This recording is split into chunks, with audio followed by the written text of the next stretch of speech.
Hello, नमस्कार दोस्तों। आज हम बात करेंगे कामधेनु वेंचर्स लिमिटेड स्टॉक्स के बारे में।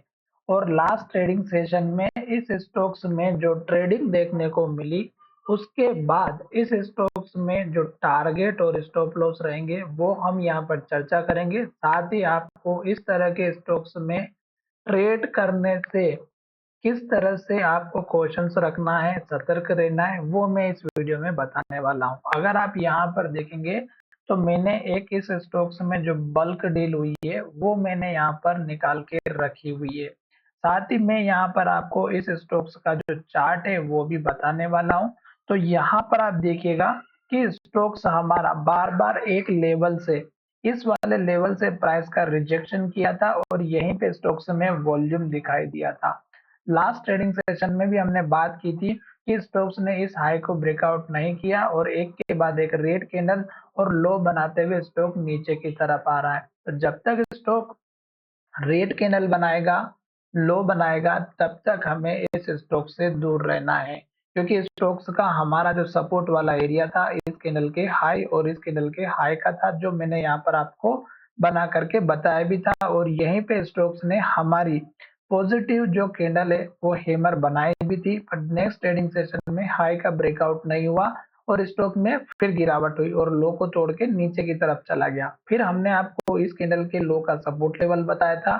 स्टॉक ने इस लेवल को भी तोड़ा था और स्टॉक ने यहाँ पर लो बनाया था। अब अगर आप यहाँ पर देखेंगे तो ये वाला जो लो था ये आपको यहाँ पर इस कैंडल के लो के आसपास का दिखाई दे रहा होगा। और ये जो लेवल्स होते हैं ये अगर आप देखेंगे तो सपोर्ट का रेंज होता है। तो यहीं से स्टॉक्स ने सपोर्ट लिया और देखिएगा लास्ट ट्रेडिंग सेशन में स्टॉक्स ने 37 रुपए 22 पैसे का एग्जैक्ट सपोर्ट बनाया और यहीं से स्टॉक ऊपर की तरफ चला गया। और इसके पीछे का रीजन आप देखेंगे तो यहाँ पर एक बहुत बड़ा वॉल्यूम आया है, स्टॉक ने हाई बनाया और हाई के पास क्लोज हुआ। अब स्टॉक्स हमारा ये वाला जो टारगेट था, जो कि मैंने आपको सपोर्ट वाला जो एरिया इस हैमर कैंडल का बनाया था, ये यहाँ तक पहुंच चुका है। अब अगर स्टॉक फिर से इस हाई को ब्रेकआउट करता है वॉल्यूम के साथ, तो आपको नेक्स्ट जो टारगेट रखना है वो इस कैंडल का हाई, जो कि 41 रुपए 54 पैसे का रहेगा, और दूसरा इस कैंडल का हाई 43 रुपए 10 पैसे का। और शर्त यहाँ पर ये रहेगी कि ये स्टॉक्स वॉल्यूम के साथ ट्रेड होना चाहिए, जो कि आपको एक बहुत ही इंपॉर्टेंट लेसन सिखा के जाएगी। क्यों, वो भी मैं आपको यहाँ पे डिटेल में बताने वाला हूँ। अगर आप यहाँ पर देखेंगे तो देख सकते हैं कि यहाँ से स्टॉक्स में वॉल्यूम जनरेट हुआ था और ये मैंने 1 मिनट का चार्ट लगाया हुआ है। अगर आप यहाँ पर देखेंगे तो ये स्टॉक यहाँ से लेके यहाँ तक इस लेवल को ब्रेकआउट नहीं किया और यहीं पे स्टॉक्स ने सबसे ज्यादा लिमिट ऑर्डर लगा के रखे होंगे, जिसकी वजह से स्टॉक्स को नीचे नहीं जाने दिया। फिर स्टॉक्स में अचानक से जो वॉल्यूम जनरेट हुआ है वो एक्टिव हो गए प्रमोटर का ग्रुप और प्रमोटर लोगों ने इस स्टॉक्स को ऊपर ले जाने का काम किया। अब अगर आप यहाँ पर देखेंगे तो स्टॉक ने एक एक मिनट के चार्ट पैटर्न में देखेंगे तो यहाँ पे बहुत बड़ी बड़ी ग्रीन कैंडल बनी और इस एक ही कैंडल में स्टॉक ने फिर से गिरावट दिखाई दी, फिर स्टॉक में बाइंग हुई, फिर स्टॉक ऊपर की तरफ गया। तो होता क्या है कि इस तरह के लेवल्स में स्टॉक यहाँ से बाइंग करता है, यहाँ से भी बाइंग की जाती है प्रमोटर के द्वारा और स्टॉक को हाई तक पहुंचाया जाता है और फिर एक ही टाइम पे मार्केट ऑर्डर लगा करके सेलिंग कर देते हैं, जिसकी वजह से स्टॉक्स में गिरावट आती है। अब ये जो सिचुएशन आपको दिखाई दे रही है ये आपको कब दिखाई देगी ये मैं आपको अच्छे से समझाने वाला हूँ। हालांकि मैंने ये जो ग्रीन कैंडल बनती हुई नजर आई थी, तब मैंने अपने एक अपना जो अलग से जहाँ पे मैं एनालिसिस करता हूँ डेटा का, वहां पर मैंने इस हर एक कैंडल का एनालिसिस किया था। उसमें 100% बाइंग आ रही थी, जिसकी वजह से ये स्टॉक्स ऊपर जा रहा था। सेलिंग इस स्टॉक्स में नहीं हो रही थी, तो इसका मतलब ये था कि ये मार्केट ऑर्डर पे स्टॉक्स को एग्जीक्यूट किया जा रहा था और सभी ऑर्डर एक के बाद एक 100% बाई पोजीशन में दिखा रहा था। जैसे स्टॉक यहाँ पर आया, इस वाली कैंडल में 100% सेलिंग हुई थी और बाइंग इस कैंडल में और इस कैंडल में बिल्कुल भी नहीं हुई थी। वो मार्केट ऑर्डर का जो डेप्थ एनालिसिस होता है डेटा का, उसमें मिलता है, आपको इस बारे में पता नहीं होगा, पर यहाँ पे मैं केवल आपको सिंपल चार्ट से बता रहा हूँ। तो ये जो वॉल्यूम आपको यहाँ पे जनरेट होता हुआ नजर आया है, ये पहले मैं आपको दिखा देता हूँ। देखिएगा यहाँ पे कल के दिन जो ट्रेडिंग हुई है बल्क डील के माध्यम से। यहाँ पर देखिएगा 12 तारीख की, यहाँ पे 12 जुलाई की बल्क डील है जिसमें बाइंग भी की गई है और सेलिंग भी की गई है। अब यहाँ पर अगर आप देखेंगे तो टोटल जो बाइंग हुई है, टोटल 5 बाइंग हुई है और टोटल 5 सेलिंग हुई है। अब ये जो 5 बाइंग हुई है, ये सेम कंपनी ने की है और सेम कंपनी ने सेलिंग भी किया है। अगर आप यहाँ पे देखेंगे, हेमाली पाठक ठाकर ठक्कर, तो इन्होंने यहाँ पे 39.89 पे सेलिंग की है 38 लाख शेयर की। और अगर आप यहाँ पर देखेंगे तो यही एक्टिविटी यहाँ पे सबसे ऊपर दिखाई दे रही है परचेसिंग की 12 जुलाई के दिन। और ये इन्होंने जो बेचा है 39.88 पे परचेसिंग की एवरेज और 39.89 एक पैसे पे इन्होंने ये स्टॉक्स को वॉल्यूम के साथ जंप करवाया। दूसरा अगर आप यहाँ पे देखेंगे, एसके सिक्योरिटी, इन्होंने भी यहाँ पे सेलिंग की है और यहाँ पे 18,58,000 शेयर ट्रेड किए गए। और यहाँ पर ये देखिएगा इन्होंने बाइंग की हुई है 40 रुपए 34 पैसे से और 40 रुपए 40 पैसे पे, यानी कि 6 पैसे की एवरेज प्राइस पे इन्होंने परचेसिंग मतलब बाय और सेल कर दिया और सारे शेयर से एक ही दिन में सेल आउट कर दिया। इसी तरह यहाँ पे जो 5 एक्टिविटी हुई है बाय और 5 सेल, वो इसी की वजह से हुई है। इस स्टॉक्स में अगर आप ओवरऑल अगर डिलीवरी का परसेंटेज देखेंगे तो आपको यहाँ पे समझ में आएगा कि इस स्टॉक्स में जो डिलीवरी है वो बहुत ही कम दिखाई दी है। तो यहाँ पे डिलीवरी अगर आपको चेकआउट करना है तो यहाँ पे क्लिक कीजिएगा। डिलीवरी का परसेंटेज आपको लास्ट ट्रेडिंग सेशन में बहुत ही कम दिखाई देगा। तो यहाँ पे अगर आप देखेंगे तो जो नंबर ऑफ शेयर से ट्रेड किए गए हैं, ये बड़ी जो डील हुई है ये सब आज के मतलब लास्ट ट्रेडिंग सेशन में एक ही दिन में खत्म हो गई। अब यहाँ पे जो डिलीवरी आई है वो केवल कितने परसेंट की हुई है, मात्र यहाँ पे 9% की डिलीवरी हुई है।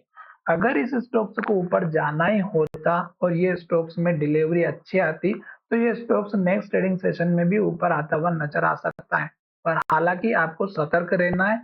ये चीज मैं आपको इसलिए समझा रहा हूँ ताकि आपको पता चले कि वॉल्यूम के बेस पर जो लोग ट्रेड करते हैं उन्हें पता होना चाहिए कि किस तरह से आपको बेवकूफ बनाया जा सकता है। और स्टॉक्स को जो क्लोजिंग है वो भी हाई लेवल पे होती हुई नजर आई है। तो अब अगर आप यहाँ पर लास्ट का जो चार्ट पैटर्न है उसमें अगर आप देखेंगे तो देखिएगा ये वाली जो कैंडल है यहाँ पे सबसे ज्यादा वॉल्यूम दिखाई दिया।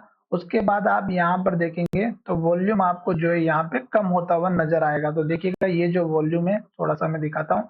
यहाँ पे ये वाली जो सिचुएशन है यहाँ से लेके यहाँ तक की, इसको मैं अच्छे से मार्केट टाइम पे वॉच कर रहा था और मैंने इसमें ये पाया कि इस वाले लेवल पे लगभग 7 से 8 लाख शेयर यहाँ पे जो है लिमिट ऑर्डर रखे हुए थे। और इस स्टॉक्स में लगातार जो है सेलिंग हो रही थी, एग्रेसिव सेलिंग, जिसको मार्केट प्राइस पे भी सेलिंग कहा जाता है। और यहाँ पे इतना बड़ा ऑर्डर लगा हुआ था जो कि 6 7 8 लाख की क्वांटिटी का था। ये जो है लिमिट वाला जो ऑर्डर था ये स्टॉक्स को नीचे नहीं जाने दे रहा था, पर जैसे ये लिमिट ऑर्डर खत्म हुआ, सेलिंग जो आ रही थी वो अचानक से आई और स्टॉक को नीचे लेकर के आ गई। तो अब ये जो सिचुएशन अगर आप देखेंगे तो ये आपको समझना बहुत ही जरूरी है। इस तरह की सिचुएशन में स्टॉक ने, मैंने यहाँ पे इसको भी ट्रैक किया था और एक के बाद एक मिनट की जो कैंडल बनी वो पॉजिटिव बनती गई और हर एक कैंडल में 100% बाइंग होती हुई नजर आई थी। फिर इस वाली जो रेड कैंडल थी इसमें आपने नहीं चेकआउट किया होगा, इसमें मात्र 2% की बाइंग आई थी और टोटल सेलिंग जो 98% की हुई थी।